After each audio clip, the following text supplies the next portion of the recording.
அனைவருக்கும் வணக்கம். ஆண்டுதோறும் சித்திரை மாதம் முதல் நாள்ல தமிழ் வருட பிறப்பானது தமிழர்களால் அவங்களுடைய இல்லங்கள்ல ரொம்பவே சிறப்பா கொண்டாடப்பட்டு வருது அப்படின்னு சொல்லலாங்க. இந்த ஆங்கில புத்தாண்டை விட தமிழ் புத்தாண்டுக்கு ரொம்பவே விசேஷமான பலன்கள் இருக்குன்னு சொல்லலாம்.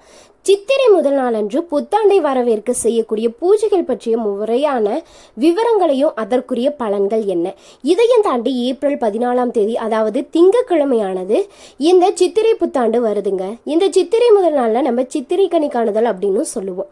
இதெல்லாம் தாண்டி திங்கக்கிழமை அப்படின்றது சோமவாரம் அப்படின்னு சொல்லுவோம். இந்த சோமவாரம் அப்படின்றது சிவபெருமானுக்கு உரிய நாள்னு சொல்லலாங்க.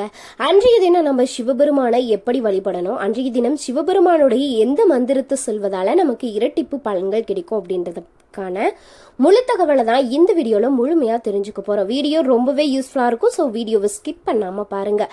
அதுக்கு முன்னாடி நீங்கள் இன்னும் நம்மளுடைய தெய்வ தமிழ் சேனலை சப்ஸ்கிரைப் பண்ணாமல் இருந்தீங்கன்னா மறக்காமல் சப்ஸ்கிரைப் பண்ணிக்கோங்க.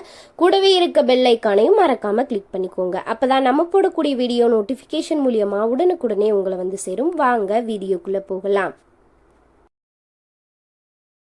தமிழ் வருட பிறப்பு அப்படின்னாலே கனி காணுதல் அப்படின்ற சடங்கு சாஸ்திரம் பின்பற்றப்பட்டுட்டு வருது. ஆண்டின் முதல் நாள் கனிகளை கண்ணாடியில் கண்ட பின் தான் அன்றைய நாளுடைய தொடக்கம் அப்படின்றது இருக்கும். அப்படி இருந்தாதான் அந்த ஆண்டு முழுவதும் மகிழ்ச்சியுடனும் வீட்டுல செல்வ செழிப்புடனும் இருக்கும் அப்படின்றது நிறைய பேருடைய நம்பிக்கையா இருக்கு. இன்று வரைக்குமே நம்ம அந்த விஷயத்த கடைபிடித்துட்டு தான் வரோம் அப்படின்னு சொன்னா அதுல மறுப்பு கிடையாதுங்க. புத்தாண்டு பிறப்புல முதல் நாளே வீடு முழுவதும் துடைத்து சுத்தம் செய்து பூஜை அறை அலங்காரம் செய்து வச்சுக்கணும். புத்தாண்டை வரவேற்க புத்தம் புதிய கண்ணாடியும் கனிகளும் அறுசுவை உணவும் உங்களிடம் இருக்கக்கூடிய பொன் ஆபரண நகைகளும் தயாரா வச்சுக்கணும்.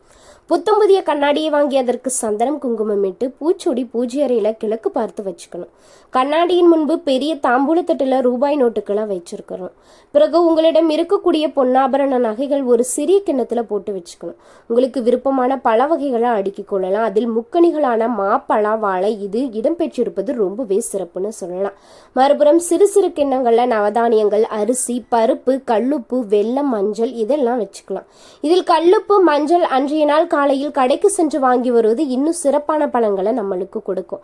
கல்லுப்பு மற்றும் மஞ்சள் மங்களகரமான மகாலட்சுமியுடைய அம்சம். இதனால இதெல்லாம் சுபயோக தினமான அன்றைய தினம் தமிழ் புத்தாண்டுல முதல் செலவா வாங்குவது அந்த ஆண்டுல சுபிட்சத்திற்கு உத்தரவாதம் அளிக்கும் வகையில இருக்கும். காலையில் எழுந்ததும் குடும்பத்தின் தலைவியா இருக்கக்கூடிய மூத்த பெண்கள் நேராக பூஜை அறைக்கு சென்று கண்ணாடியில் கனி காணுதல் என்ற சமுதாயத்தை முடிச்சுக்கணும். அதாவது கண்ணாடியில் நீங்கள் தாம்பூலத்தில் வைத்திருக்கக்கூடிய கனிகள் தெரியுமாறு இருக்கணும். கனிகள், பழங்கள், ரூபாய் நோட்டுகள், நகைகள், தானியங்கள் இதெல்லாம் தரிசனம் செய்த பிறகு குளித்து முடித்துவிட்டு நைவேத்தியங்களை தயார் செய்யணும். ஒரு சிறிய கலசத்துல தண்ணீரை நிரப்பி அதில் பச்சை கற்பூரம் மற்றும் பூக்களை போட்டு வச்சுக்கணும். நைவேத்தியமா சர்க்கரை பொங்கல் இல்லைன்னா பாசிப்பருப்பு பாயாசமும் செஞ்சுக்கலாம். 6 வகையான சுவைகளும் இருக்கும்படி உணவு தயார் செய்து கொள்வது கூடுதல் பலன்களை கொடுக்குங்க. பிறகு வீட்டில் இருக்கக்கூடிய ஒவ்வொருவருமே காலையில் எழுந்தது முதல் வேளையா கண்ணாடியில் கனிகளை பார்த்த பிறகு குளிக்க செல்வது ரொம்பவே நல்லது. வீடு முழுவதும் மாவிளை தோரணங்கள் கட்டி அலங்காரம் செஞ்சுக்கலாம். மாவிளை தோரணங்கள்ல இருந்து வரக்கூடிய தெய்வீக ஆற்றல் வீட்டில் இருக்கக்கூடிய துஷ்ட சக்திகளை அளிக்கும். பிறகு உங்கள் வீட்டு பெரியவர்களிடமிருந்து சிறியவர்கள் ரூபாய் நோட்டுகளை அவர்களிடம் ஆசிர்வாதம் வாங்கி பெற்றுக்கொள்ளணும். புதிய துணிமணிகள் வாங்கி வச்சிருந்தீங்க அப்படின்னா அதையும் பெரியவர்களுடைய கைகளில் நீங்கள் பெற்றுக்கொள்வது ரொம்பவே நல்லது. பூஜை முடிந்து காகைக்கு உணவு படைத்து நாமும் பிரசாதமும் எடுத்துக்கொள்ளலாம். அன்றைய தினம் உங்களால் முடிஞ்சவங்களுக்கு அன்னதானம் கொடுத்தீங்க அப்படின்னா இன்னும் உங்களுக்கு கூடுதல் நன்மைகள் அப்படின்றது கிடைக்கும். உலக மக்கள் வறுமையின்றி இருக்கவே நவதானியங்கள் அப்படின்றது வைக்கப்படுது. கனிகளை போலவே சுவையான ஒரு வாழ்வை இந்த ஆண்டு முழுவதும் நம்ம பெறணும் அப்படின்றதுனால தான் கனி காணுதல் நிகழ்வானது இந்த சித்திரை தமிழ் புத்தாண்டு திருவிழாவில் நடத்தப்படும். ரொம்பவே எளிமையா வீட்டில் வரவேற்கக்கூடிய ஸ்ரீ பிளவ புத்தாண்டை வரவேற்று பூஜைகளை செய்து இறையருளை பெறுவோம். இந்த விஷயம்லாம் நம்ம செஞ்சு முடிச்சாலுமே இந்த சித்திரை மாதம் முதல் நாளானது திங்கட்கிழமையோடு சேர்ந்து வந்திருப்பதால இந்த நாளில நம்ம செய்யக்கூடிய சிவ வழிபாட்டுல இரட்டிப்பு பலன்கள் கிடைக்கும். அது மட்டும் இல்லாம இந்த தமிழ் வருட பிறப்பு சுவாதி நட்சத்திரத்துல வருது. இதனால இந்த நாள்ல நரசிம்மரையும் வழிபாடு செய்யலாம். சிவன் பெருமாள் இருவரும் தெய்வங்களுடைய ஆசீர்வாதமும் நமக்கு ஒரு சேர கிடைக்கக்கூடிய தமிழ் வருட பிறப்பா இந்த வருடம் அமைந்திருப்பது மனதிற்கு ரொம்பவே மகிழ்ச்சி கொடுக்குங்க. அன்றைய தினம் செய்ய வேண்டிய ஒரு எளிமையான சிவ வழிபாடு, சொல்ல வேண்டிய எளிமையான சிவ மந்திரத்தை பற்றியும் நம்ம தெரிஞ்சுக்கலாம். இந்த மந்திரத்தை உச்சரிப்பதன் மூலம் கடன் சுமையில் இருந்து வெளிவரலாம். இந்த வீடியோ பார்த்துட்டு இருக்கக்கூடிய உங்களுக்குமே சிவபெருமான பிடிக்கும் அப்படின்னா இந்த வீடியோக்கு ஒரு லைக் பண்ணிட்டு மறக்காம கமெண்ட் பாக்ஸ்ல ஓம் நம சிவாய அப்படின்னு சொல்லிட்டு 3 முறை கமெண்ட் பண்ணுங்க. உங்களுக்கு எந்த கடவுளை பிடிக்கும் அப்படின்னு சொல்லிட்டு மறக்காம கமெண்ட் பாக்ஸ்ல சொல்லுங்க. இந்த வருடம் முழுவதும் பணவரவு அதிகரிக்கும். அந்த ஈசனுடைய ஆசீர்வாதம் நமக்கு பரிபூரணமா கிடைக்கும். அன்றைய தினம் சொல்ல வேண்டிய மந்திரம் என்ன, செய்ய வேண்டிய சிவ வழிபாடு என்ன அப்படின்னு நம்ம தொடர்ந்து தெரிஞ்சுக்க போறோம். அன்றைய தினம் தமிழ் வருட பிறப்பு அன்று காலையில் எழுந்து சுத்தபத்தமா குளிச்சுட்டு நெற்றி நிறைய திருநீர் பூசிக்கிட்டு வீட்டு பக்கத்தில் இருக்கக்கூடிய சிவன் கோவிலுக்கு சென்று சிவனுக்கு ரொம்பவே பிடித்த வில்வ இலைகளை வாங்கி கொடுத்து குடும்ப உறுப்பினர்களுடைய பெயரை சொல்லி அர்ச்சனை செய்வது ரொம்ப ரொம்ப சிறப்பான பலன்கள் அப்படின்றது நம்மளுக்கு கொடுக்குங்க. அந்த சிவன் கோவிலேயே சிறிது நேரம் அமர்ந்து சிவபெருமானுடைய எந்த மந்திரத்தை நம்ம சொல்லலாம். 27 முறை இந்த மந்திரத்தை சொன்னா போதும். ஆனா ஒரு விஷயம் மறக்கவே கூடாதுங்க. ஒரு முறை இந்த மந்திரத்தை படித்தாலும் ஆத்மாற்றமாக தான் படிக்கணும்.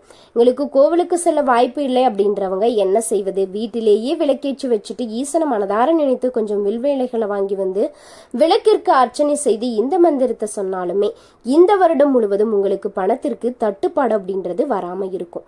பண பிரச்சனைகளும் படிப்படியா குறைவதை நீங்கள உணருவீங்க. காரணம் அந்த குபேரருக்கே பணத்தை கொடுத்து நம்மளுடைய சிவபெருமான் தான். ஐஸ்வரேஸ்வரரால அள்ளி வழங்கப்பட்ட செல்வங்கள் தான் இன்று பூலோகம் முழுவதும் பரவி இருக்கிறது. அந்த ஐஸ்வர்யத்தில் நாமும் கொஞ்சம் பெற வேண்டும் அப்படின்னா இந்த பணவசிய மந்திரத்தை சொன்னா போதும். தமிழ் வருட பிறப்பு அன்று இந்த மந்திரத்தை சொல்லுங்க.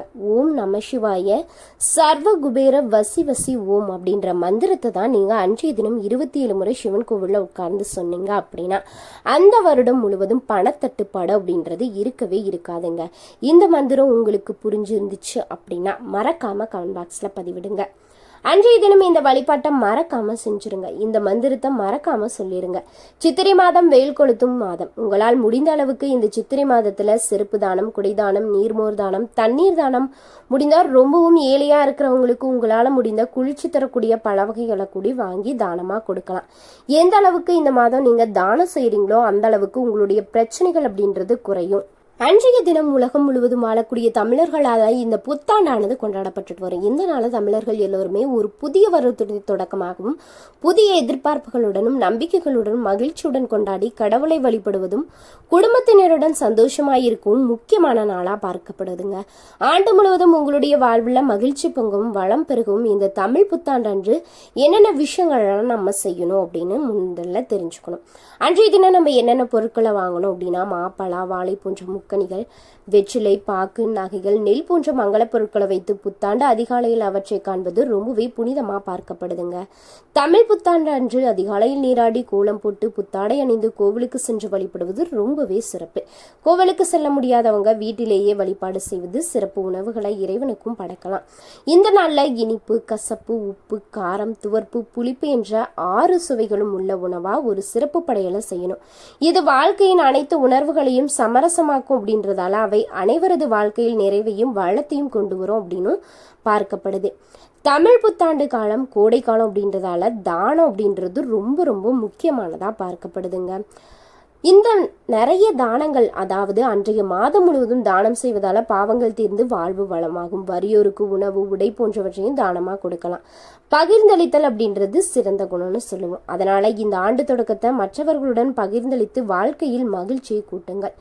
தமிழ் புத்தாண்டன்று நீங்கள் தங்கம் இல்லைனா வெள்ளி நகைகள் வாங்குவது நன்மையை உண்டாக்கும். இது உங்கள் வாழ்க்கையில் செல்வாக்கை கூட்டும். இவற்றெல்லாம் செய்தீங்க அப்படின்னா உங்களுடைய ஆண்டை சிறப்பா நீங்க ஆரம்பிச்சுக்கலாம். இதெல்லாம் தாண்டி ரொம்ப ரொம்ப முக்கியமான விஷயம் அப்படின்னா தமிழ் புத்தாண்டை எந்த நேரத்தில் வழிபாடு செய்யணும்னா காலை 6 மணி முதல் காலை 7:20 மணி வரை. இந்த நேரத்தை தவற விட்டீங்க அப்படின்னா காலை 9:10 மணி நிமிடம் முதல் 10:20 மணி வரை நீங்க வழிபடலாம். சில பேர் படையலெல்லாம் போட்டு இலை போட்டு வழிபடுவோம். அது என்ன நேரம் அப்படின்னா மதியம் 12:30 மணி முதல் 1:30 மணி வரை நீங்க கோவிலுக்கு சென்றும் வழிபடலாம். விசுவாவசு வருடம் சூரிய ஆதிக்கத்தில் இருப்பதால சிவத்தலங்களுக்கும் செல்லலாம். இலையில அறுசுவை உணவுகள் நிறைந்திருக்கணும். நெய்வேத்தியமா பால் சார்ந்த இனிப்புகளை வைக்கலாம். ஒரு வருடம் அனைத்தையும் உள்ளடக்கியதா இருக்கணும். இது இயற்கையுடைய நீதி. இதனால சாதம், புளிக்குழம்பு, சாம்பார், வேப்பம்பூ ரசம், மாங்காய் பச்சடி போன்ற அறுசுவை உணவுகளுமே நீங்க உட்கொள்ளலாம். காலையில 5:30 மணிக்கு எழுந்துட்டு 5:45 மணி முதல் 6 மணிக்குள்ளாக சூரிய வணக்கம் நீங்க செய்யலாம். தமிழ் புத்தாண்டுல சீரான உடல் ஆரோக்கியத்துடன் மகிழ்ச்சி நிறைந்த ஆண்டாக அமைச்சுக்கலாம் அப்படின்னு சொல்லலாங்க. இன்னைக்கு வீடியோவில் இந்த தமிழ் புத்தாண்டன்று நம்ம என்னென்ன விஷயங்களை செய்யணும், இது சோமவார தினத்தில் வருவதால் நம்ம எப்படி சிவபெருமானையும் வழிபட்டோம் அப்படின்னா கூடுதல் பலன்கள் கிடைக்கும் அப்படின்றதுக்கான முழு தகவலையும் தான் இந்த வீடியோ பதிவில் நம்ம தெரிஞ்சிருப்போம். இந்த வீடியோ தகவலானது உங்களுக்கு ரொம்பவே பயனுள்ள வகையில் தான் இருந்திருக்கும் நம்புறேன். வீடியோ பிடிச்சிருந்துச்சு அப்படின்னா மறக்காமல் லைக் பண்ணுங்கள், ஷேர் பண்ணுங்கள், கமெண்ட் பண்ணுங்கள். நீங்கள் இன்னும் நம்மளுடைய சேனலை சப்ஸ்கிரைப் பண்ணாமல் இருந்தீங்கன்னா மறக்காமல் சப்ஸ்கிரைப் பண்ணிக்கோங்க. இந்த வீடியோ பற்றி நீங்கள் என்ன நினைக்கிறீங்கன்னு சொல்லிட்டு மறக்காமல் உங்களுடைய கருத்துக்களை கமெண்ட் பாக்ஸில் பதிவிடுங்க. நன்றி நண்பர்களே.